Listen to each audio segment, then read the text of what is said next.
Hello everyone, welcome back to the channel. Guys, आज मैं आप लोगों के लिए एक न्यू कोरियन ड्रामा एक्सप्लेन करने वाली हूँ जिसका नाम है रीबॉर्न रूकी।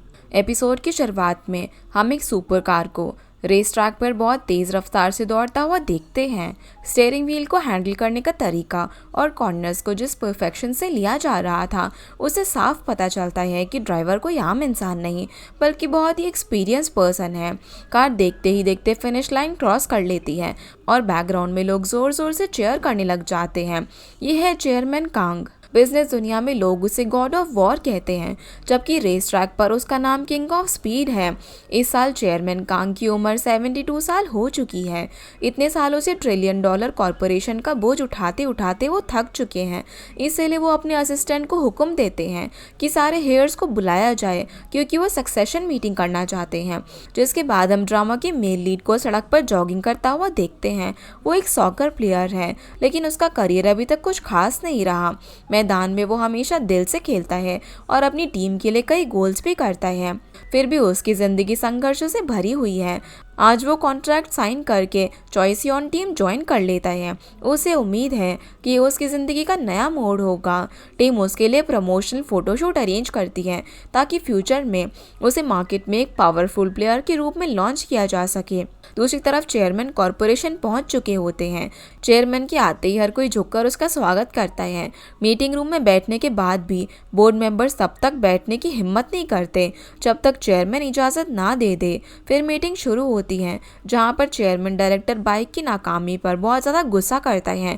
क्वार्टर की रेवेन्यू टारगेट से कम रही थी। फिर वो ऐलान करता है कि वो रिटायरमेंट लेने का सोच रहा है, लेकिन उसे डर है कि अगर उसके बाद कॉरपोरेशन निकम्मे लोगों के हाथ में चली गई तो बर्बाद हो जाएगी। वो कहता है कि पुराने ज़माने में जब कोई राजा गद्दी छोड़ना चाहता था तो सारे मंत्री उसे रोकने के लिए आ जाते थे, लेकिन यहाँ तो सभी लोग दिन गिन रहे हैं कि वो कब कुर्सी छोड़ेगा। आखिर में अब चेयरमैन कांग फैसला करते हैं कि उनकी ट्विंस जियोंग और सियोंग 1 महीने के लिए मिलकर कंपनी संभालेंगे। वो खुद पीछे रहकर दोनों को ऑब्जर्व करेंगे। चेयरमैन का बेटा इस बात से बिल्कुल भी खुश नहीं होता। वो सवाल करता है कि ये पोजीशन सिर्फ उसे ही क्यों नहीं मिल रही है। तब चेयरमैन उसे बोलता है कि अगर उसे हक चाहिए तो फेयर कंपटीशन में जीत कर दिखाना होगा, सिर्फ बातें करने से कुछ नहीं होगा। अब कंपनी 2 फैक्शंस में बंट जाती है, जहां पर बेटा शेयर होल्डर्स का ट्रस्ट जीतने की कोशिश करता है, जबकि बेटी ज़्यादा चालाक निकलती है। वो पब्लिक ओपिनियन का कार्ड खेलती है। चेयरमैन अपने असिस्टेंट से कहते हैं कि ये एक बेरहम जंग होने वाली है। जितना दोनों लड़ेंगे उतना ही आसान होगा असली हीरा पहचानना। शाम को अब चेयरमैन घर पर फैमिली के साथ डिनर करते हैं, लेकिन दोनों बच्चों की लड़ाई ख़त्म ही नहीं होती। तो वो बिजनेस की बातें लेकर झगड़ा करते हैं और अपने फादर को इम्प्रेस करने की कोशिश करते हैं। स्टेप मदर भी रिटायरमेंट की खबर से परेशान थी कि इस घर में हर इंसान अपनी अलग चाल चल रहा है। चेयरमैन कंपनी से लेकर डिनर टेबल तक हर जगह पर साजिशों से घिरे हुए हैं और उनका सर दर्द से फटने लग जाता है। खुशकिस्मती से असिस्टेंट आकर उसे वहां से निकाल लेता है। फिर स्टेप मदर तुरंत ही अपनी बेटी जियोन को फ़ोन करके देश वापस आने के लिए बोलती है। वो नहीं चाहती कि इनहेरिटेंस उसकी स्टेप चिल्ड्रन के हाथ लग जाए। सेक्रेटरी अब चेयरमैन को बताता है कि बोर्ड मेंबर्स के कई स्कैंडल सामने आ रहे हैं। सरफेस पर तो सब कुछ शांत दिखता है, लेकिन अंदर से कॉरपोरेशन बिल्कुल भी शांत नहीं है। इसी बीच दोनों बच्चे चेयरमैन की कार का डैश कैम फुटेज चोरी चुपके देखने की कोशिश करते हैं। तभी चेयरमैन वहां पर आ जाते हैं और दोनों घबराकर कार लेकर भाग जाते हैं। चेयरमैन अच्छी तरह समझ जाते हैं कि कार किसने चुराई है। दोनों अब कार चलाते हुए उस डॉक्यूमेंट को ढूंढने में लग जाते हैं जो कि चेयरमैन कार में देख रहे थे। उधर होंग अपनी दादी जी ने डिमेंशिया है, उनके बर्थडे के लिए केक खरीद रहा था। नर्सिंग होम जाते वक्त उन ट्विंस की कार उसे टक्कर मार देती है, जिससे उसका एक्सीडेंट हो जाता है। एक सॉकर प्लेयर के लिए उसका पैर ही सब कुछ होता है, लेकिन दोनों अमीर बिगड़े हुए बच्चे उसकी मदद करने के बजाय वहां से भाग जाते हैं। होंग को अब तुरंत हॉस्पिटल ले जाया जाता है, जहां पर ट्विंस अपने कनेक्शन और पैसों का इस्तेमाल करके पुलिस से सर्विलेंस फुटेज मिटा देते हैं और सड़क के सबूत भी साफ कर दिए जाते हैं। वहीं ऑपरेशन थिएटर्स में डॉक्टर उसका पैर बचाने की पूरी कोशिश कर रहे थे। अगली सुबह अब चेयरमैन जब कार चेक करने के लिए आते हैं तो देखते हैं कि हेडलाइंस बदल दी गई हैं। डैश कैम की फुटेज भी पूरी तरीके से वाइप कर दी गई है। ट्विंस यहाँ पर झूठ बोलने लग जाते हैं कि उन्होंने एक बिल्ली को टक्कर मारी थी, लेकिन चेयरमैन उनकी बात पर विश्वास नहीं करते। वहीं ऑपरेशन के बाद होंग होश में आ जाता है और घबरा जाता है। डॉक्टर बताता है कि सर्जरी सक्सेसफुल रही, लेकिन उसका लिगामेंट और पैर टूटने की वजह से उसका सॉकर करियर लगभग खत्म हो चुका है। होंग ने इस चीज़ के लिए ज़िंदगी भर मेहनत की थी। वो रोज़ 18 घंटे प्रैक्टिस करता था, सिर्फ इसी उम्मीद में कि एक दिन वो सॉकर फील्ड पर चमकेगा और अपनी दादी को प्राउड फील कराएगा। लेकिन एक एक्सीडेंट ने उसके सारे सपने तोड़ दिए। इसी दौरान असिस्टेंट चेयरमैन को ट्विंस के स्लश फंड के घोटाले के बारे में बताता है। चेयरमैन अब मजबूरी में उनकी गलतियां छुपाते रहता है, क्योंकि वो अपने वारिसों को ऐसे मुश्किल में नहीं देखना चाहता। फिर वो अपनी छड़ी की मदद से एक सीक्रेट रूम खोलता है। अंदर बहुत सारे एसेट्स और राज छुपे हुए थे। वो अपनी वाइफ के लिए कुछ एसेट्स अलग रखता है ताकि उसका फ्यूचर सिक्योर रहे। फिर ट्विंस के इलीगल डॉक्यूमेंट्स भी सेफ के अंदर लॉक कर देता है। अगली सुबह हम होंग को देखते हैं, जो कि हॉस्पिटल में गुस्से में टूट पड़ता है। वो एक्सेप्ट ही नहीं कर पा रहा था कि अब उसे सॉकर छोड़ना पड़ेगा। कुछ ही दिनों में उसकी फाइनेंशियल कंडीशन खराब हो जाती है। कोच उसे टीम से निकाल देता है। ऊपर से नर्सिंग होम के खर्चे अलग थे। फिर भी वो लगातार प्रैक्टिस करता रहता है, उम्मीद करता है कि शायद वो रिकवर हो जाएगा। उसी रात होंग को एक्सीडेंट का सपना आता है और उसे उस गाड़ी के नंबर के कुछ डिजिट याद आ जाते हैं। अगली सुबह वो पुलिस के पास जाता है, लेकिन पुलिस पहले ही रिश्वत खा चुकी थी। वो बोल देते हैं कि सड़क पर ब्लाइंड स्पॉट था और बैकअप कैमरा खराब था। फिर होंग कोच के पास जाता है और टीम में वापस आने की भीख मांगता है, पर उसे सीधा मना कर दिया जाता है। अब उस पर 1 बिलियन वॉन तक की कॉन्ट्रैक्ट पेनल्टी का भी बोझ आ जाता है। वो एक्सीडेंट वाली जगह पर बैनर लगाकर विटनेस ढूंढने लग जाता है, पर पैर के दर्द के साथ ही उसकी हालत बहुत ही बुरी हो जाती है। तभी नर्सिंग होम के केयर गिवर का फ़ोन आता है। होंग पैसों की बात से बचना चाहता था, लेकिन केयर गिवर बताती है कि एक्सीडेंट वाले दिन वो दोनों फेस टाइम पर बात कर रहे थे और उसने पूरा एक्सीडेंट रिकॉर्ड कर लिया था। इसी क्लू की मदद से वो लाइसेंस प्लेट नंबर निकाल लेता है। फिर वो इंटरनेट कैफ़े में जाकर व्हीकल ओनर की डिटेल्स चेक करता है और पता चलता है कि गाड़ी चॉइसुंग ग्रुप के चेयरमैन कांग की है। अगले दिन अब वो डिलीवरी मैन का भेस बनाकर एक्सीडेंट की फ़ोटोज़ चेयरमैन कांग तक पहुंचा देता है, जो देखकर उसे तुरंत ही चेयरमैन के सामने लाया जाता है। वीडियो देखकर चेयरमैन का चेहरा पूरा गुस्से से लाल पड़ जाता है, पर वो बाहर से शांत बने रहते हैं। होंग यहाँ पर अपनी बर्बाद ज़िंदगी के लिए उसे माफ़ी मांगने को बोलता है, पर चेयरमैन के लिए सबसे अच्छी माफ़ी पैसा है। वो पूछता है कि उसे कितने पैसे चाहिए, बस अमाउंट बता दे। ये बात होंग को बहुत ज़्यादा इंसल्टेड फील कराती है। चेयरमैन अब यहाँ पर उसका रिज्यूमे देखकर कहता है कि वैसे भी उसका सॉकर करियर कुछ खास नहीं था। वो आज रिटायर हो या फिर 30 साल की उम्र में फ़र्क क्या ही पड़ता है। वो कॉन्ट्रैक्ट कंपनसेशन और एक नई जॉब देने का उसे ऑफर करता है। बस होंग को चुप रहना होगा, लेकिन वो कॉम्प्रोमाइज़ करने को तैयार नहीं होता। वो अपने करियर और ज़िंदगी के लिए इंसाफ चाहता था। जो सुनकर चेयरमैन हंस पड़ता है। उसके हिसाब से दुनिया में पैसा हर प्रॉब्लम सॉल्व कर सकता है। वो एक ब्लैंक चेक होंग के सामने फेंकता है और कहता है कि जितनी मर्जी हो उतनी रकम लिख ले। चेयरमैन जानना चाहता था कि होंग अपनी ज़िंदगी और सॉकर के सपने की क्या कीमत लगाता है। बाद में एलिवेटर के पास चेयरमैन की मुलाकात फिर से दोनों ट्विन से होती है। उधर केयरगिवर का फ़ोन आता है। दादी अब भी खुश रहती है और उनकी यादों में सिर्फ इतनी मेमोरी बची थी कि उनका पोता एक सॉकर प्लेयर है। होंग अब मुश्किल फैसले के सामने खड़ा होता है। वो कंपनसेशन लेकर आराम की ज़िंदगी जिए या फिर बेकार सी लगने वाली इंसाफ की लड़ाई लड़े। आखिर में वो पेन उठाता है और ब्लैंक चेक पर अपनी मांगी हुई रकम लिखने का फैसला करता है। इसी दौरान चेयरमैन ऑफिस में दोनों ट्विंस को डांट रहे थे। वो कहते हैं कि उन्होंने 3 बड़ी गलतियां की हैं: स्लश फंड के पैसे चोरी करना, कंपनी में फैक्शंस बनाना और उनकी प्यारी कार बर्बाद करके उन पर इल्ज़ाम डालना। चेयरमैन अब ऐलान कर देता है कि ये दोनों ही बच्चे उसके वारिस बनने के लायक नहीं हैं। जो सुनकर बच्चे गुस्से में उसके पीछे भागते हैं, पर उनसे एलिवेटर मिस हो जाती हैं तो वो सीढ़ियों से नीचे दौड़ते हैं और एक दूसरे को दोष देते रहते हैं।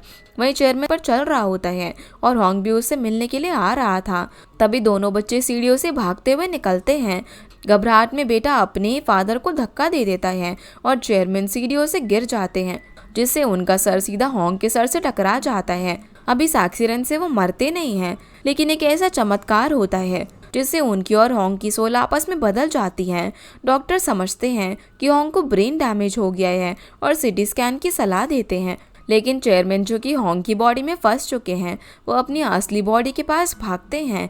लेकिन उससे पहले ही होंग मीडिया को एक्सीडेंट के बारे में एक्सपोज कर चुका था। इस वजह से चेयरमैन अपने बच्चों का असली चेहरा देख लेता है। दोनों ही पूरा इल्ज़ाम अपने फादर पर डाल देते हैं। वो कहते हैं कि चेयरमैन ही एक्सीडेंट के जिम्मेदार थे और विक्टिम का मुंह पैसे से बंद करना चाहते थे। अपने बच्चों की ये हकीकत देखकर चेयरमैन टूट जाता है। वो अपनी सफाई देना चाहता था, लेकिन अब उसकी बातें सुनने वाला कोई भी नहीं था। वो भीड़ से निकलते हुए हॉस्पिटल रूम तक पहुंचता है और अपनी बॉडी के पास जाने की कोशिश करता है, लेकिन वो जितना करीब जाता है उतने उसका सर फटने लग जाता है, जैसे कोई इनविजिबल वॉल उसे रोक रही हो। हॉस्पिटल बेड पर पड़ी उसकी असली बॉडी का हार्ट रेट बढ़ने लग जाता है और ब्लड प्रेशर भी कंट्रोल से बाहर हो जाता है। स्टेप मदर घबरा कर डॉक्टर्स को बुला लेती है। सभी को लगता है कि होंग के वहाँ पर होने की वजह से चेयरमैन की तबीयत खराब हो रही है, इसीलिए बॉडीगार्ड्स उसे उठाकर बाहर फेंक देते हैं। तभी चेयरमैन की सबसे छोटी बेटी जीवन उसे पकड़ लेती है।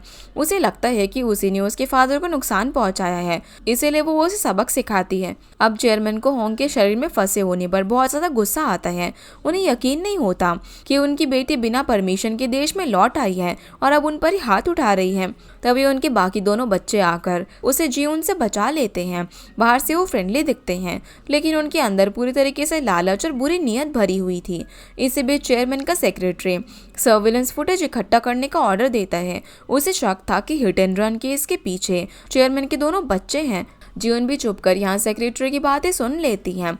अब स्टेप मदर को भी पता चल जाता है कि उसकी बेटी चुपके से देश लौट आई है। वो बहुत ही निराश होती है। उसके हिसाब से इतने खतरनाक और नाजुक वक्त में जीवन का वापस आना सही नहीं है। अगले दिन अब चेयरमैन के हिट एंड रन केस का मामला पूरे देश में ट्रेंडिंग टॉपिक बन जाता है। पर इस दौरान एक और अफवाह सामने आ गई थी। इस नई बात में इशारा किया गया कि एक्सीडेंट असल में चेयरमैन के दोनों वारिस में से किसी एक ने किया था और बाद में सारा इल्जाम अपने फादर पर डाल दिया गया। सुबह दोनों ही वारिस साथ घूमने निकलते हैं और प्लानिंग करते हैं, जहां पर भाई परेशान था कि होंग के पास शायद एक्सीडेंट वाली वीडियो का एक और कॉपी हो सकता है, लेकिन बहन ने उसे तसल्ली दी और बताया कि उसने पहले ही होंग का फ़ोन चुरा लिया है। अब सिर्फ उसे डिस्ट्रॉय करना बाकी था ताकि उनका सारा काला सच हमेशा के लिए छुप जाए। उसने ये भी कहा कि वो इस मामले का इस्तेमाल करके चेयरमैन कांग की रेपुटेशन को भी बर्बाद करना चाहती हैं। शायद चेयरमैन ने कभी सपने में भी नहीं सोचा होगा कि जिस करियर और रेपुटेशन को बनाने में उसने अपनी पूरी ज़िंदगी लगा दी, उसे उसके अपने बच्चे ही खराब करेंगे। दोनों ये होंग के पास जाते हैं और बड़ी आसानी से ये कहानी सुना देते हैं कि एक्सीडेंट उनके फादर ने किया था। अपने ही बच्चों की इतनी बेशर्मी देखकर चेयरमैन कांग, जो कि अब होंग के शरीर में थे, गुस्से में फट पड़ते हैं।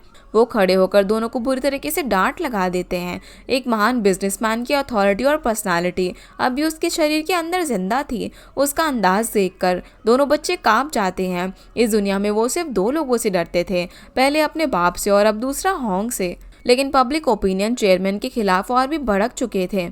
लोगों को लगने लगता है कि एक्सीडेंट करके भाग जाना बहुत ही गैर जिम्मेदार हरकत है। ऊपर से चेयरमैन ने अपनी ताकत और पैसों का इस्तेमाल करके सबूत भी मिटा दिए थे। जब लोगों को पता चलता है कि उन्होंने पैसे देकर विक्टिम का मुंह बंद करने की कोशिश की थी, तब नफरत और भी ज़्यादा बढ़ जाती है। हॉस्पिटल के बाहर प्रोटेस्ट शुरू हो जाते हैं। जर्नलिस्ट और रिपोर्टर्स हर तरफ न्यूज़ के लिए भाग रहे थे। उनकी बेटी ने मीडिया इंटरव्यू में साफ कह दिया था कि उनके परिवार के सारे बुरे काम चेयरमैन कांग ने उनसे ज़बरदस्ती करवाए थे। छोटा भाई तो उसकी बात सुनकर डर जाता है। उसे लगने लगता है कि अगर उसके डैड होश में आ गए तो उनकी खैर नहीं होगी। लेकिन उसकी बहन सीधा ये बोल देती है कि फिर उन्हें ये इंश्योर करना होगा कि चेयरमैन अब कभी भी होश में ना आ पाए। दोनों ने चेयरमैन कांग और उनके प्राइवेट असिस्टेंट को मारने की साजिश रच ली थी। वहीं शाम को होंग को एक प्राइवेट विला में बंद कर दिया जाता है, पर वहाँ पर वो अपना डमी बनाकर गार्ड्स की लापरवाही की वजह से बच निकलता है, क्योंकि विला खुद चेयरमैन ने ही डिज़ाइन किया था। उसे सीक्रेट एस्केप रूट्स के बारे में सब कुछ पता था। वो आसानी से वहाँ से निकल जाता है और जब टैक्सी लेकर हॉस्पिटल पहुँचता है तो प्रोटेस्ट देखकर हैरान रह जाता है। हर तरफ लोग उस पर थूक रहे थे, उसका नाम बदनाम कर रहे थे और उसका एम्पायर भी अब बर्बादी के किनारे पर था। कांग के लिए ये सब कुछ देखना मौत से भी बदतर था, पर होंग के शरीर में होते हुए वो कुछ नहीं कर सकता था। अगली सुबह दोनों बच्चे शेयर होल्डर्स मीटिंग बुलाते हैं। उनका इरादा चेयरमैन की खराब रेपुटेशन का फ़ायदा उठाकर उन्हें चेयरमैन की कुर्सी से हटाना था। तभी खबर आती है कि होंग प्रेस कॉन्फ्रेंस करने वाला है। ये सुनकर बेटा घबरा जाता है और तुरंत ही वहां पर पहुंच जाता है। सभी के सामने होंग ऐलान करता है कि एक्सीडेंट का जिम्मेदार कांग ही था। ये बात बोलना चेयरमैन के लिए अपने पैर पर कुल्हाड़ी मारने जैसा था, लेकिन कॉरपोरेशन को बचाने के लिए उसे अपना नाम खुद बदनाम करना पड़ता है। उसे याद आता है कि किस तरीके से उसने इतनी सारी मुश्किलों का सामना करके अपनी कॉरपोरेशन को टॉप 10 में शामिल किया था। वो अपनी कुर्बानी दे सकता था, लेकिन कॉरपोरेशन को बर्बाद होने नहीं दे सकता था। दोनों बच्चे भी यही सब सुनकर अब वहाँ पर ड्रामा करने लगते हैं और कहते हैं कि वो अपने फादर की गलतियों की पूरी भरपाई करेंगे और होंग की जिंदगी का ख्याल रखेंगे। चेयरमैन ने भी यहाँ पर मन ही मन कसम खा ली थी कि वो दोनों नालायक बच्चों को सबक जरूर सिखाएंगे। फिर वो हॉल से निकल जाता है। वहीं सेक्रेटरी की मुलाकात जियोन से होती है। जियोन ने उसे कहा था कि उसके भाई बहन को उसके देश लौटने की खबर ना लगने दी जाए। फिर रात को होंग एक कार्ड पर लिखे एड्रेस के पीछे पीछे अपने घर पहुंच जाता है। काफी देर ढूंढने के बाद उसे एक पुराना और टूटा फूटा घर दिखता है। अंदर हर तरफ मेडल्स और ट्रॉफीज लगी हुई थी। ये सब देखकर उसे समझ आ रहा था कि सॉकर होंग के लिए कितनी बड़ी चीज थी। उसका एक ही सपना था, इतना सक्सेसफुल बनना कि उसकी दादी खुश हो सके। तभी एक कॉकरोच देखकर चेयरमैन घबरा जाता है। उसे महसूस होता है कि वो चूहों और कीड़ों मकोड़ों से भरे इस घर के अंदर नहीं रह सकता। वो तुरंत ही वहां से भाग निकलता है और जवान शरीर की ताकत और फुर्ती महसूस करके वो बहुत ही हैरान भी होता है। ये एहसास उसे काफ़ी पसंद आता है।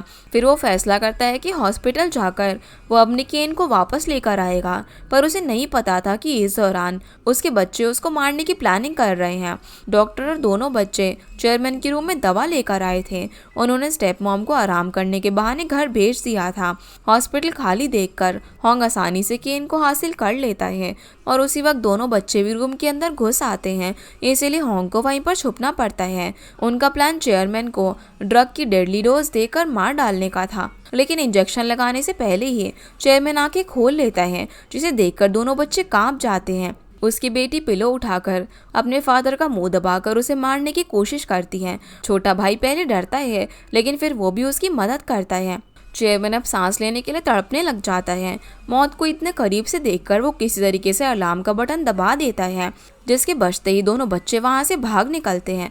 होंग यहाँ पर चेयरमैन को होश में लाने की कोशिश करता है, पर नाकाम रहता है। इसीलिए वो भी वहां से निकल जाते हैं ताकि शक उस पर ना आ जाए। हॉस्पिटल में भी अफरा तफरी मच जाती है। जियोन भी हॉस्पिटल पहुंचती है और ये सब देखकर हैरान रह जाती है। वो तुरंत अपने फादर को ढूंढने दौड़ती है। होंग भी बहुत ही दुखी होकर हॉस्पिटल से बाहर निकलता है।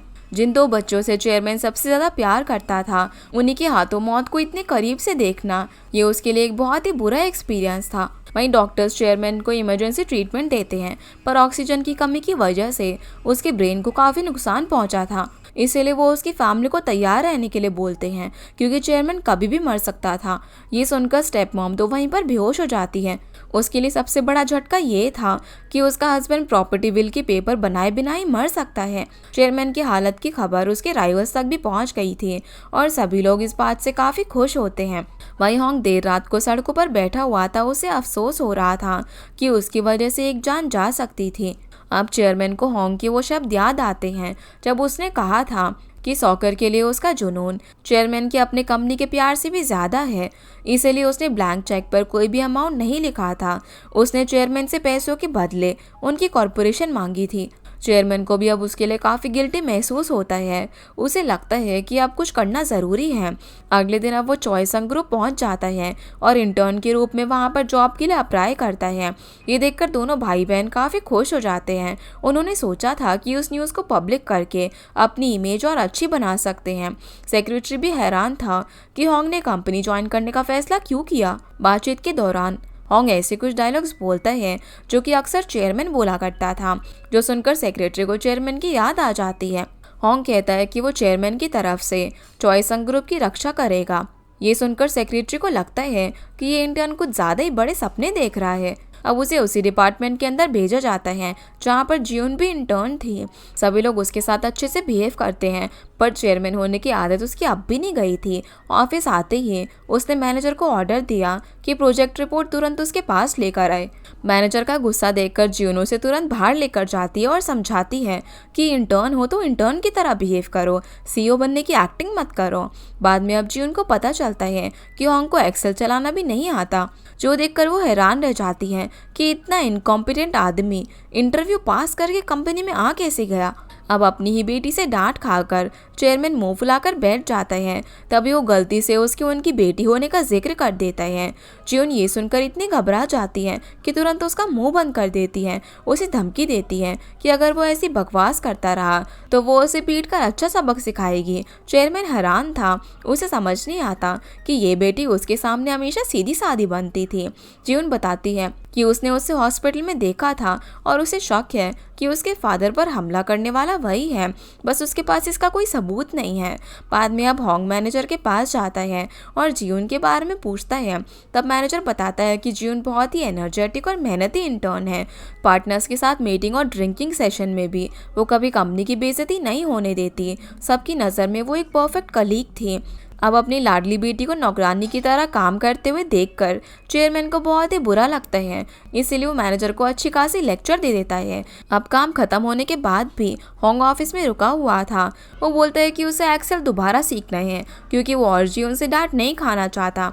जब सभी लोग चले जाते हैं तो वो कंप्यूटर पर तेजी से काम करना शुरू कर देता है। वो चेयरमैन कांग के अकाउंट में लॉगिन होता है और ज़रूरी डॉक्यूमेंट्स का बैकअप ले लेता है। फिर वो 30th फ्लोर पर जाकर चेयरमैन के ऑफिस में घुसता है और वो छड़ी की मदद से सीक्रेट रूम खोल देता है। अंदर से वो बहुत सारा गोल्ड और कैश निकाल लेता है। उधर जियोन अपने कलीग्स के साथ ड्रिंक कर रही थी। उसने कुछ मेल कलीग्स को सिगरेट पीने के लिए बाहर जाते हुए देखा। वो उनके पास गई, लेकिन असल में वो उनकी बातें सुनने लगी। वो जो कोई भी सस्पिशियस नाम सुनती है उन्हें सीक्रेटली नोट कर लेती है। वहीं पैसे मिलते ही होंग जिंदगी के मज़े लेना शुरू कर देता है। वो 5 स्टार होटल का प्रेसिडेंशियल सूट रेंट पर लेता है, लग्जरी ब्रांड के कपड़े खरीदता है और ऐश करता है। उसे लगता है कि ये शरीर काफ़ी हैंडसम है और थोड़ा सा तैयार होते ही उसकी पर्सनालिटी और भी पावरफुल लगने लगती है। बाद में वो हॉस्पिटल में जाता है और नर्सेस को ऑब्जर्व करता है। जल्दी उसकी नज़र एक ऐसी नर्स पर पड़ती है जिसे पैसे की सख्त ज़रूरत लग रही थी। वो उसे मोटी रिश्वत देकर चेयरमैन कांग की हेल्थ की इन्फॉर्मेशन लेता है। नर्स बताती है कि चेयरमैन ब्रेन डेड है, लेकिन एक बार होश में आए थे। होंग उस नर्स को एक लेटर देता है और कहता है कि ये चेयरमैन की सेक्रेटरी तक पहुंचा दे और उससे बोले कि चेयरमैन जब होश में आए थे तो उन्होंने उसे ये देने के लिए कहा था। अगली सुबह अब कंपनी में प्रेजेंटेशन सेशन होता है जहां पर स्पीकर जियोन और होंग थे। होंग माइक्रोफोन पकड़कर जियोन को बीच में ही रोक देता है और डिमांड करता है कि यूली और होंग नाम के घोस्ट प्रोजेक्ट्स तुरंत ही कैंसिल कर दिए जाए। ये सुनकर चेयरमैन के बेटे के चेहरे का रंग उड़ जाता है। वो तुरंत ही वहां से निकल जाता है। जियोन तो हैरान थी कि होंग कंपनी के इतने कॉन्फिडेंशियल राज कैसे जानता है। जब उसने लगातार सवाल किए तो होंग बता देता है कि चेयरमैन के दोनों बच्चों ने 300 बिलियन का फंड्स के अंदर घपला किया है। फिर एक और शेयर होल्डर्स मीटिंग होती है जहां पर भाई अपनी बड़ी बहन को बताता है कि जियोन देश लौट चुकी है। उसके बाद सेक्रेटरी वो लेटर सभी के सामने पढ़कर सुनाता है जो कि चेयरमैन ने होश में आने से पहले लिखा था। उस लेटर में इनहेरिटेंस राइट खत्म कर दिए गए थे और फ्यूचर में जो भी कैपेबल होगा वही चेयरमैन बनने की रेस में हिस्सा ले सकता था। दोनों ही बच्चों ने चेयरमैन के इस लेटर को फेक बताया, लेकिन असिस्टेंट बताता है कि उसने सिग्नेचर्स वेरीफाई करवाए हैं। इसीलिए अब सेक्रेटरी ऐलान कर देता है कि नया चेयरमैन मिलने तक वो टेम्परेरीली कंपनी को संभालेगा। तभी होंग सामने आता है और बोलता है कि वो भी चेयरमैन की पोजीशन के लिए रेस में उतरना चाहता है। असल में चेयरमैन कांग जानते थे कि उनके दोनों बच्चे हद से ज़्यादा लालची हैं, इसीलिए जो कुछ उन्होंने उन्हें दिया था अब वो सब धीरे धीरे उनसे वापस छीनने वाले थे। इन्वेस्टर्स उसका खुलकर मजाक उड़ाते हैं। उनके हिसाब से उस जैसे बैकग्राउंड वाला आदमी चेयरमैन की पोजीशन के लिए खड़ा होने का सपना देख रहा है, जो कि आसमान से तारे तोड़ने जैसा नामुमकिन है। जियोंग गुस्से में होंग का कॉलर पकड़ लेता है और पूछता है कि उसकी हिम्मत कैसे हुई ऐसा स्टंट करने की, पर होंग बिल्कुल ही शांत रहता है। वो कहता है कि उसे खुद कुछ नहीं पता, शायद एक्सीडेंट के बाद उसके दिमाग पर असर हुआ है। उसकी पहली वाली हरकत उसी का साइड इफेक्ट है। जियोंग उसे कंपनी से निकाल देना चाहता है। उसके लिए होंग किसी टाइम बॉम्ब जैसा है, लेकिन होंग उल्टा वार्निंग देता है कि अगर उसे निकाल दिया गया तो चॉइसिम ग्रुप की रेपुटेशन रातों रात बर्बाद हो जाएगी। वो इशारा करता है कि अगर ज़रूरत पड़ी तो वो कुछ लोगों के काले राज भी दुनिया के सामने लेकर आ सकता है। दूसरी तरफ जियोंग जियोन को कॉर्नर कर लेती है। वो उसे कंपनी छोड़ने पर मजबूर करना चाहती थी। तब जियोन मासूम बनकर कहती है कि उसे कुछ भी नहीं चाहिए, वो तो सिर्फ एक छोटी सी इंटर्न की जॉब से खुश है। लेकिन जियोंग इतनी आसानी से बेवकूफ़ नहीं बनती। वो डिमांड करती है कि जियोन अपनी लॉयल्टी प्रूव करे और कॉमन डिस्ट्रिक्ट में मौजूद एक प्राइम लैंड और बिल्डिंग उसके नाम कर दे। जियोन इसके लिए मना करती है क्योंकि वो प्रॉपर्टीज़ उसके फादर का गिफ्ट है, लेकिन जियोंग के प्रेशर के सामने वो मजबूर हो जाती है। आखिरकार उसे डॉक्यूमेंट पर अंगूठा लगाकर अपनी प्रॉपर्टी सरेंडर करनी पड़ती है। जियोंग फिर अपना पुराना गुस्सा निकालती है। वो कहती है कि अपनी माँ की डेथ के थोड़े ही समय बाद उसके फादर और हाउसकीपर ने हद पार कर दी थी और कुछ महीनों बाद जियोन पैदा हो गई। उसका मानना है कि दोनों का अफेयर पहले से चल रहा था। बाद में जियोन अपनी मॉम को फ़ोन करके बताती है कि उसके भाई बहन उसे कंपनी में रहने दे रहे हैं। ये सुनकर उसकी मॉम काफ़ी खुश हो जाती है और सच में मान लेती है कि उसके स्टेप चिल्ड्रन बहुत ही अच्छे दिल के हैं। अगर उसे कभी पता चल गया कि उसकी बेटी ने सिर्फ इंटर्न की जॉब बचाने के लिए मिलियंस की प्रॉपर्टी छोड़ दी है तो वो पागल ही हो जाएगी। होंग ये सब देख रहा था, लेकिन उसे समझ नहीं आता कि जियोन असल में क्या कर रही है। वो चुपके से उसका पीछा करना शुरू कर देता है। उसे पता चलता है कि वो चोरी छुपे दोनों बच्चों की इन्वेस्टिगेशन कर रही है। एक दिन वो क्लीनिंग लेडीज को खाने पर लेकर जाती है और रेनोवेट हो रही केमिकल लैब के बारे में इम्पॉर्टेंट इन्फॉर्मेशन निकाल लेती है। अब होंग को पूरा यकीन हो जाता है कि जियोन किसी हिडन एजेंडा के साथ कंपनी में वापस आई है। उस रात होंग फिर चेयरमैन के ऑफिस में घुसकर बहुत सारी फॉरेन करेंसीज और गोल्ड निकाल रहा था। तभी उसे बाहर से आवाज़ सुनाई देती है। जैसे वो चेक करने जाता है तो जियोन पीछे से आकर उसे पकड़ लेती है। वो उस पर इल्ज़ाम लगाती है कि वो एक चालाक चोर है। वो पुलिस बुलाना चाहती थी पर होंग उसे रोक लेता है। दोनों समझ जाते हैं कि इस तरह झगड़ने से कुछ भी हासिल नहीं होगा, इसलिए वो बिल्डिंग के रूफटॉप पर जाकर बात करते हैं। जियोन उसका बैग उलट देती है और उसमें रखा इतना पैसा और सोना देखकर वो काफ़ी हैरान रह जाती है। अब क्योंकि जियोन के पास सबूत भी और आई विटनेस भी, इसीलिए होंग के पास कोई रास्ता नहीं होता। वो उसे सच बताता है। वो कहता है कि ये सब चेयरमैन कांग के ऑर्डर पर हो रहा है। ये पैसा एक ट्रैप है जिससे उसके दोनों बच्चों को फंसाया जाएगा। फिर वो एक और बड़ा राज खोलता है। वो बताता है कि उसका एक्सीडेंट और उसका करियर बर्बाद करने वाले चेयरमैन कांग नहीं बल्कि उनके दोनों बच्चे हैं। जियोन अब गुस्से में पूछती है कि अगर ये सच था तो उसने पहले आगे बढ़कर टेस्टिमनी क्यों नहीं दी और उसके फादर को क्यों नहीं बचाया। होंग उसे समझाता है कि दुनिया इतनी सिंपल नहीं है। कंपनी में हर तरफ करप्शन और फूट डालने वाले लोग बैठे हुए हैं। अगर अभी जल्दबाजी की गई तो पूरी प्लानिंग खराब हो जाएगी। होंग समझ जाता है कि जियोन अपने फादर को प्रूव करना चाहती थी कि वो भी चेयरमैन बनने और इनहेरिटेंस की रेस में उतनी ही कैपेबल है। वो कहता है कि चाहे दोनों हर बात पर अग्री ना करते हो, लेकिन अलायंस के लिए परफेक्ट पार्टनर्स है और दुश्मन का दुश्मन दोस्त होता है। दोनों का गोल एक ही है, उन दोनों बच्चों को गिराना। जियोन भी अपने बीमार डैड की हालत देखकर और अपनी कमज़ोर माँ को देखकर सोचने लग जाती है कि उन्हें बचाने के लिए उसे एक्शन लेना ही पड़ेगा। उसी रात वो अपना सामान पैक करती है और 10 साल बाद फैमिली मेंशन में वापस आ जाती है। उसकी एंट्री सभी को शॉक कर देती है। दोनों भाई बहनों को लगता है कि बिना परमिशन के वापस आकर जियोन हद पार कर रही है। जियोन घर पर आकर देखती है कि उसकी माँ को मेन डिनर टेबल पर बैठने तक का भी हक नहीं दिया गया था। वो किचन में खड़ी सभी की सर्विस करती रहती है और दोनों बच्चे उसका मजाक उड़ाते। वो कहते हैं कि उनकी स्टेप मदर असल में शुरू से ही सिर्फ एक हाउसकीपर ही थी। अपनी मॉम को अपने ही घर में जलील होता हुआ देखकर जियोन का दिल टूट जाता है, लेकिन वो कुछ भी नहीं कर सकती। पहली बार उसे अपनी बेबसी से इतनी नफरत होती है। अगले दिन अब होंग ऑफिस पहुंचता है और एलिवेटर में जियोन से मिलता है। वो कहती है कि अभी वो उस पर पूरा ट्रस्ट नहीं करती और उस पर नजर रखेगी। तभी वो सॉन्ग को एक बिजनेस पार्टनर से मिलते हुए देखते हैं। फिर ऑफिस पहुंचकर वो देखते हैं कि कलीग्स बहुत ही जल्दी में गए हैं। कॉर्पोरेट एम्प्लॉयज़ की तरह उनकी भी पूरी जान निकाली जा रही थी। होंग तो यहाँ पर बिना डरे सेल्स डिपार्टमेंट को फ़ोन करके डांट लगाता है और उन पर प्रोजेक्ट डीले करने का इल्ज़ाम लगाता है। उसका एटीट्यूड किसी इंटर्न से ज़्यादा एक असली बॉस जैसा लगता है। डिपार्टमेंट हेड उसकी हिम्मत देखकर डर जाता है। वो उसे प्राइवेट ऑफिस में ले जाकर डांटता है और पूछता है कि इंटर्न की सैलरी पर एग्जीक्यूटिव वाले टेंशन क्यों ले रहे हो। तभी सेल्स टीम लीडर अंदर घुस आता है और डिपार्टमेंट और मैनेजमेंट दोनों को गालियां देने लगता है। डिपार्टमेंट हेड उसकी ये सारी बातें सुन लेता है और जब सेल्स लीडर को पता चलता है कि उसकी ये सारी बातें सुन ली गई हैं तो उसकी हालत ख़राब हो जाती है। बाद में अब डिपार्टमेंट हेड होंग की स्ट्रैटेजी को डिटेल में देखता है और हैरान रह जाता है। प्लान बहुत ही लॉजिकल और ब्रिलियंट था। वो उसे डायरेक्टर के पास लेकर जाता है। डायरेक्टर पहली नज़र में ही प्लान को रिजेक्ट कर देता है। असल वजह ये नहीं थी कि प्लान ख़राब था, सच ये था कि अगर प्लान इम्प्लीमेंट हो गया तो डायरेक्टर के लिए डायरेक्ट मनी कमाना मुश्किल हो जाता। तब होंग खुद अंदर आता है और डायरेक्टर को प्लान अप्रूव करने पर मजबूर कर देता है। वो इशारा करता है कि उसके पीछे चेयरमैन का सपोर्ट है। अपने पुराने पापों की वजह से डायरेक्टर पहले ही डरा हुआ था। उसे लगता है कि होंग उसका राज खोल सकता है। मजबूरन वो उस प्लान पर साइन कर देता है। अब ऑफिस से बाहर निकलते ही डिपार्टमेंट हेड शॉक से लगभग बेहोश हो जाता है।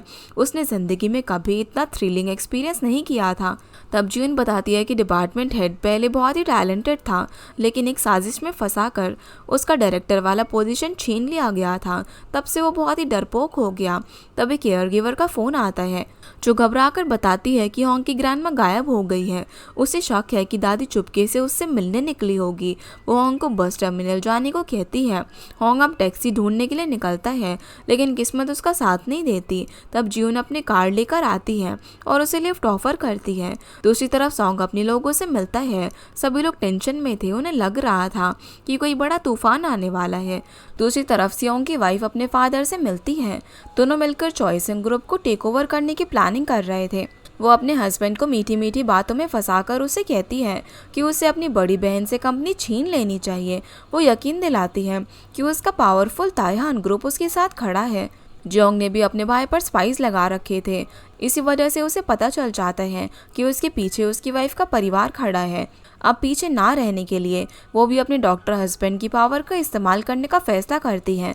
डॉक्टर होने के नाते उसके हस्बैंड के हाथ में ज़िंदगी और मौत दोनों का कंट्रोल है और उसे पूरा भरोसा है कि उसके हस्बैंड की मदद से उसके फादर की हेल्थ को अपने फ़ायदे के लिए मैनिपुलेट किया जा सकता है।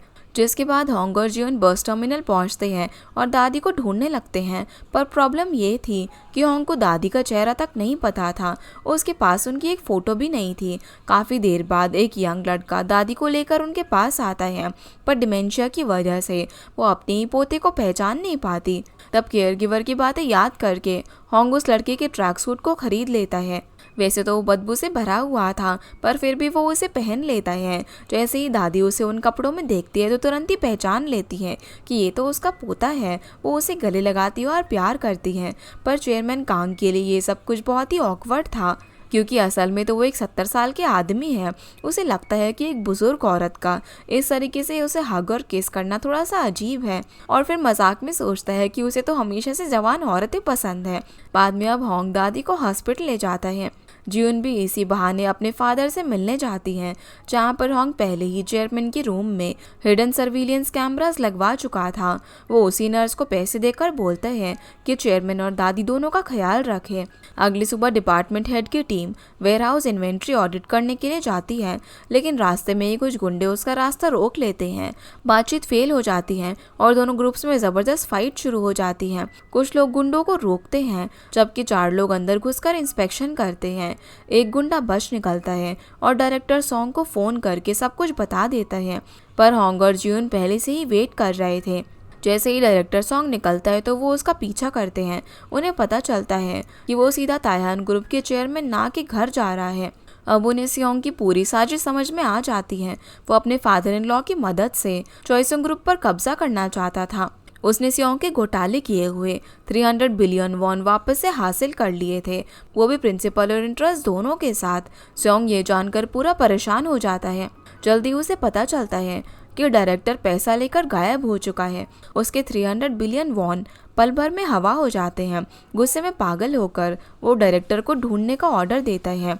जियोंग को भी डायरेक्टर के भागने की खबर मिल जाती है। उसे लगता है कि चेयरमैन ना ही असली मास्टरमाइंड है। वो सियोंग को बेवकूफ़ समझकर उसका मजाक उड़ाती है और उसकी बर्बादी का फ़ायदा उठाना चाहती है। उधर डायरेक्टर अपनी वाइफ और बच्चे को पैसा देने के लिए एक मीटिंग पॉइंट पर पहुंचता है। वो उन्हें सीधा देश छोड़ने के लिए बोलता है, पर कुछ ही देर बाद एक गाड़ी उसका रास्ता रोक लेती है। इसी वक्त चेयरमैन ना खुश हो रहा था। उसे लगता है कि उसने आराम से 300 बिलियन वॉन लूट लिए। पैसा डिजिटल वॉलेट में ट्रांसफर हो चुका है और पासवर्ड भी उसके पास है, पर वो इतना रूथलेस है कि सबूत मिटाने के लिए सभी लोगों को खत्म कर देना चाहता है। वहीं डायरेक्टर के सामने जो गाड़ी रुकती है उसमें हॉन्ग होता है। वो उसे डिजिटल अकाउंट का कोड मांगता है। डायरेक्टर पहले तो मना कर देता है। तब हॉन्ग उसे एक सच दिखाता है। असल में चेयरमैन ना ने उस पेमेंट वाले ब्रीफ केस में बॉम्ब फिट कर रखा था। अगर हॉन्ग वक्त पर ना आता तो डायरेक्टर की मौत पक्की थी। हॉन्ग भी असल में ये जानकर हैरान था कि चेयरमैन ना इतना खतरनाक गेम खेल सकता है। आखिर में वो डायरेक्टर को उसका हिस्सा दे देता है और कहता है कि अपनी फैमिली के साथ दूर जाकर नई जिंदगी शुरू करे। बदले में उसे 300 वॉन वाले अकाउंट का डिजिटल कोड मिल जाता है। जीवन तो इस कॉर्पोरेट दुनिया की बेरहमी को देखकर कांप उठती है। उसे समझ नहीं आता कि पैसा इंसान को कितना डरावना बना सकता है। अब वो हॉन्ग की एक्स्ट्राऑर्डिनरी कैपेबिलिटी से इम्प्रेस होने लगती है। वो कहती है कि अब से वो उसके साथ कोऑपरेट करेगी। दूसरी तरफ चेयरमैन ना को पता चलता है कि वो डिजिटल अकाउंट एक्सेस नहीं हो पा रहा।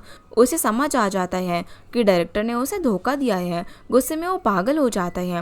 वहीं असिस्टेंट बताता है कि एक्सीडेंट साइट पर डायरेक्टर की लाश नहीं मिली। उनके लोगों ने सीन भी साफ कर दिया था। चेयरमैन नाब तुरंत ऑर्डर देता है कि पता लगाओ कि इसके पीछे कौन है।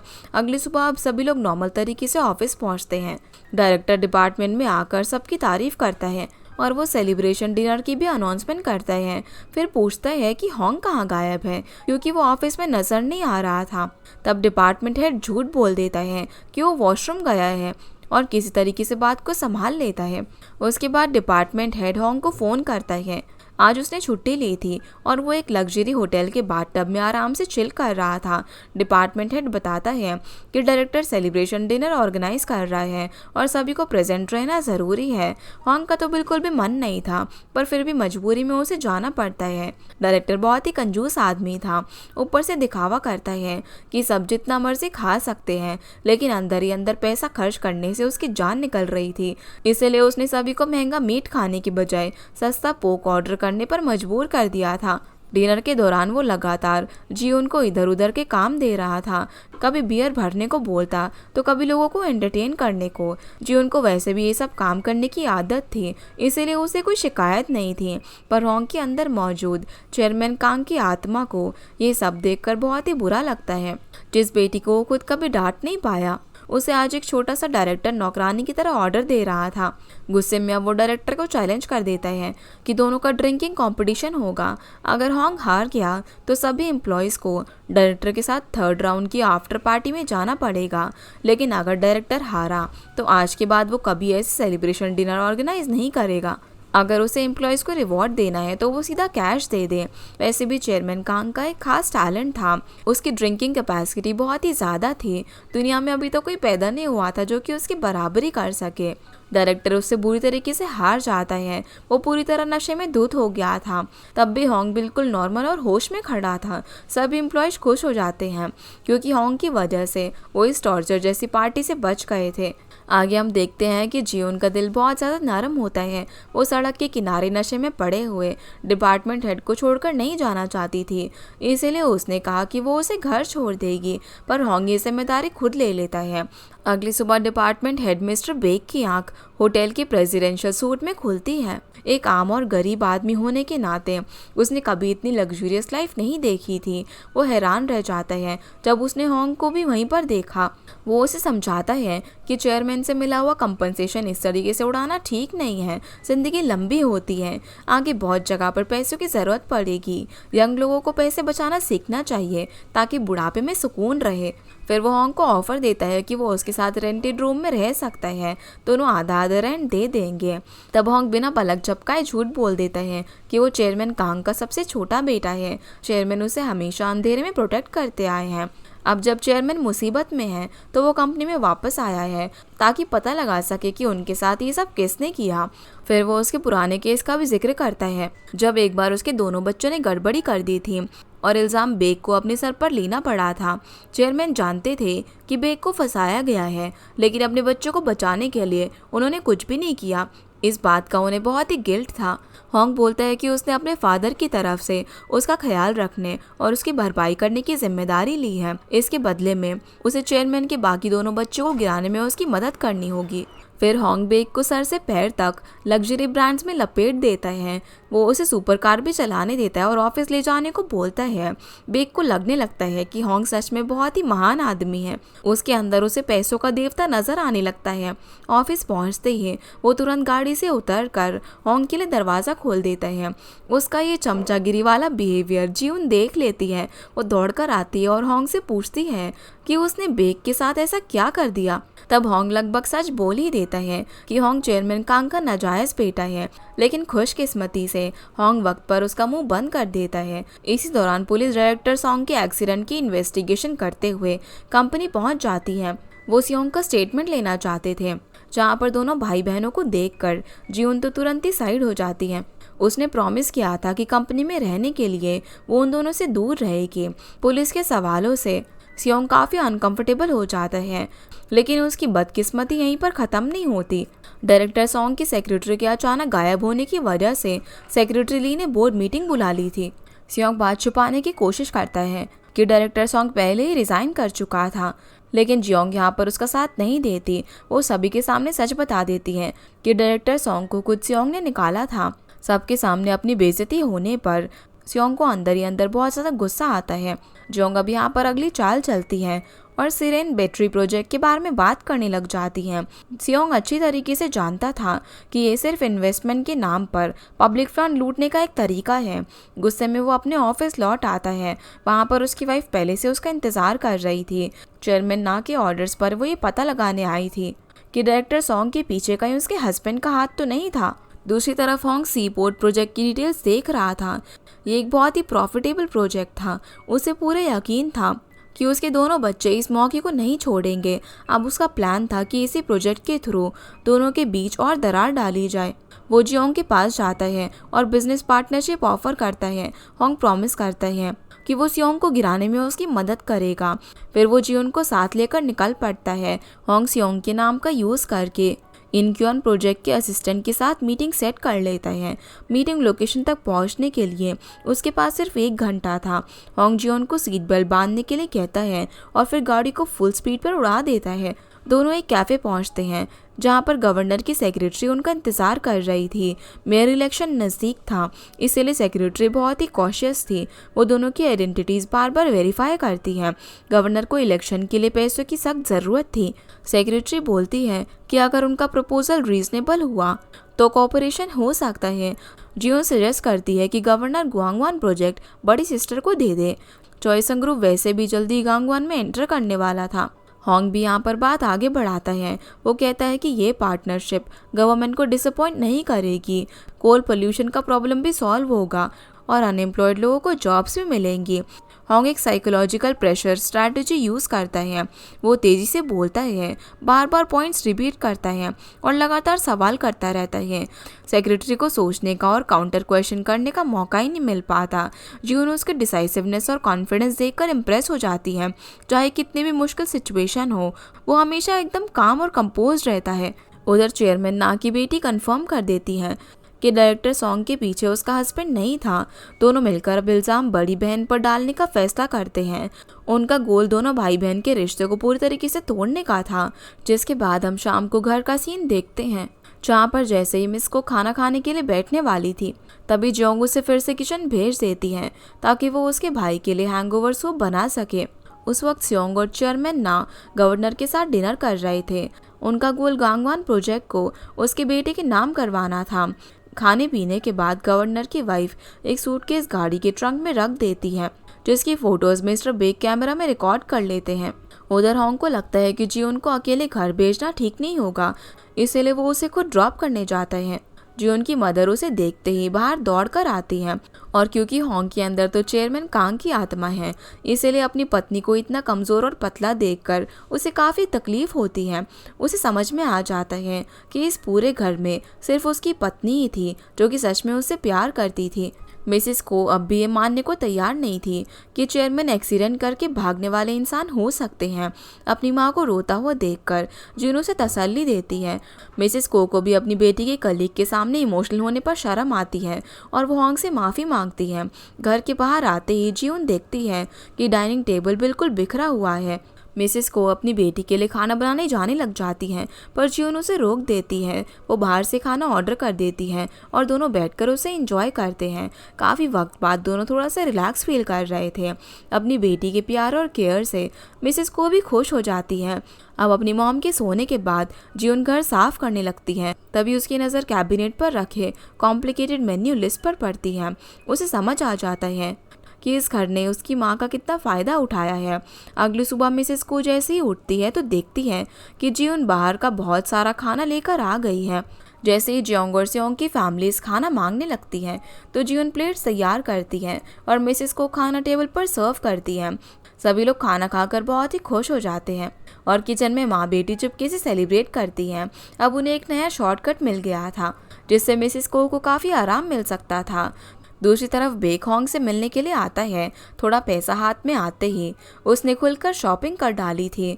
उसके चमकीले और फूलों वाले कपड़े देखकर होंग की आंखों को तकलीफ होने लग जाती है, लेकिन होंग अपनी मीठी बातों से उसकी तारीफ करता है और कहता है कि उसने बहुत ही अच्छा काम किया है। वो प्रॉमिस करता है उसे कभी नुकसान नहीं होने देगा। थोड़ी बात करने के बाद होंग उसे एक नया मिशन देता है। उसे पता लगाना था कि सियोंग ने गवर्नर के इलेक्शन कैंपेन में कितना पैसा लगाया है। अगले दिन अब एक एक्साइटमेंट के साथ पूरी रिपोर्ट लेकर आता है। होंग उस रिपोर्ट को लेकर जियोंग के पास पहुंच जाता है, लेकिन जैसे ही उसे रिपोर्ट मिलती है तो वो तुरंत पलट जाती है। वो ऑर्डर देती है कि होंग को आज ही कंपनी से निकाल दिया जाए, लेकिन उससे पहले गवर्नर की सेक्रेटरी अंदर आ जाती है। वो अनाउंस करती है कि गवर्नर ने जियोंग के साथ काम करने के लिए हाँ कर दी है। ये सुनकर वो खुशी से पागल हो जाती है। उसे लगता है कि सक्सेस अब उससे बस एक कदम ही दूर है, लेकिन अब होंग पूरा गेम पलट देता है। वो सेक्रेटरी को डांटता है और कहता है कि वो जियोंग की इंसल्ट कर रही है। वो इतनी सारी कंसेशंस डिमांड करता है कि गवर्नर की साइड को कॉम्प्रोमाइज़ करना पड़ता है, जिससे सेक्रेटरी को काफ़ी गुस्सा आ जाता है। उसे लगता है कि होंग ने उसका कीमती वक्त बर्बाद कर दिया। जियोंग भी परेशान हो जाती है क्योंकि उसे लगता है कि होंग ने उसका प्रॉफिटेबल डील ख़राब कर दिया, लेकिन होंग कॉन्फिडेंस के साथ कहता है कि वो जीत चुके हैं। और सच में कुछ ही देर बाद टीवी पर ब्रेकिंग न्यूज़ चलती है। गवर्नर ने रिज़ाइन दे दिया था। असल में गवर्नर के जो रिश्वत लेते हुए फ़ोटोज़ थे वो होंग ने उस तक पहुंचा दिए थे। जियोन ने भी उसे फ़ोन करके प्रेशर डाला था और रिज़ाइन करने पर मजबूर कर दिया था। ये खबर सुनकर सियोंग को बहुत ज़्यादा गुस्सा आ जाता है। जिस कैंडिडेट पर उसने इतना पैसा लगाया था वो बीच रास्ते में उसका साथ छोड़ गया। गवर्नर से बात करने पर उसे पता चलता है कि किसी ने उसकी फ़ोटोज़ ले ली थी। थोड़ी देर बाद उसे ये भी खबर मिलती है कि गैंगवान प्रोजेक्ट उसकी बड़ी बहन को मिल चुका है। वो तुरंत ही अब प्रेस कॉन्फ्रेंस में पहुंच जाता है। सभी के सामने अपनी बहन से पूछता है कि उसने उसका प्रोजेक्ट क्यों छीन लिया। चेयरमैन की कुर्सी के लिए इतना भी लालच ठीक नहीं है कि अपने ही भाई को वो लूट ले। सेक्रेटरी ली भी यहाँ पर सजेस्ट करता है कि जियोंग पहले से ही बहुत सारी पोजीशन संभाल रही है, हो सकता है कि वो प्रोजेक्ट को पूरा अटेंशन ना दे पाए। सियोंग भी यहाँ पर उसकी बात से सहमत हो जाता है, लेकिन जियोंग कॉन्फिडेंस से बोलती है कि इतना बड़ा प्रोजेक्ट संभालने की कैपेबिलिटी सिर्फ उसके पास है। आखिर में सेक्रेटरी ली उसे अब प्रोजेक्ट दे देता है। अब गवर्नर के जाने के बाद सियोंग थोड़ा सा कमज़ोर हो चुका था। बेइज्जती बर्दाश्त न कर पाकर वो पब्लिक के सामने ही जियोंग के पीछे भागता है। जियोंग बिजनेस पार्टनर्स के सामने सीन क्रिएट नहीं करना चाहती थी, इसलिए वो अपनी सेक्रेटरी को बोलती है कि उसके भाई को रोक ले। फिर वो पार्टनर्स के साथ निकल जाती है। अब दोनों भाई बहन के बीच का रिश्ता टूटना शुरू हो गया था। ये देखकर होंग और जियोन वहीं पर खड़े खड़े सेलिब्रेट करते हैं, लेकिन ये सीन सेक्रेटरी ली के लोग रिकॉर्ड कर लेते हैं। अब उसे शक होने लगता है कि पूरे गेम के मास्टरमाइंड यही दोनों हैं। बाद में उसे ये भी पता चल जाता है कि होंग उस प्रेसिडेंशियल सूट में रह रहा है जो कि सिर्फ चेयरमैन कांग के लिए रिजर्व था। दूसरी तरफ जियोंग को भी अब समझ में आ गया था कि होंग बहुत ही काम का इंसान है। उसका एटीट्यूड पूरी तरीके से बदल जाता है। वो उसे अपनी साइड में रिक्रूट करना चाहती थी। होंग मान जाता है, लेकिन एक शर्त पर कि जियोंग को जियोन से छीने हुए सारे प्रॉपर्टी उसे वापस करने होंगे। उसी शाम को होंग जियोन को 5 स्टार होटल में डिनर पर लेकर जाता है। वहाँ वो उसे उसकी सारी प्रॉपर्टीज वापस दे देता है। अपनी खोई हुई प्रॉपर्टी पाकर वो एकदम से शॉक हो जाती है और काफ़ी इमोशनल भी। होंग ने उसके फ्यूचर के लिए पहले ही रास्ता साफ कर दिया था। वो ज़मीन फ्यूचर में टूरिस्ट रिजॉर्ट बनने वाली थी। आगे चलकर जियोन को बस बैठकर पैसे गिनना होगा। फिर होंग फ़ोन कॉल का बहाना बनाकर बाहर निकल जाता है, लेकिन असल में उसने मिसेस को भी वहीं डिनर के लिए बुला लिया था। उसने उन दोनों के टेस्ट के हिसाब से खाना और वाइन तक सिलेक्ट कर ली थी। रात को अब होंग चुपके से चेमन कांग के गैरेज में घुस जाता है। काफ़ी समय बाद ट्रैक पर वापस आने की फीलिंग से वो बेचैन हो रहा था। थोड़ी देर ड्राइव करने के बाद उसका मूड काफ़ी हल्का हो जाता है, लेकिन जैसे ही वो कार से बाहर निकलता है तब जियोंग उसे रंगे हाथों पकड़ लेती है। फिर वो कहती है कि उसे होंग की असली पहचान पता चल गई है। यही सुनते ही उसका चेहरा डर से सफ़ेद हो जाता है। और इसी के साथ हमारा ये एपिसोड यहीं पर ख़त्म हो जाता है। तो गाइस ये थी आज की वीडियो एंड आई होप आप लोगों को ये वीडियो पसंद आई होगी। तो इस वीडियो को लाइक कर चैनल को सब्सक्राइब ज़रूर कीजिएगा। आपसे फिर मिलते हैं इस ड्रामा के अगले एपिसोड में। तब तक के लिए गुड बाय।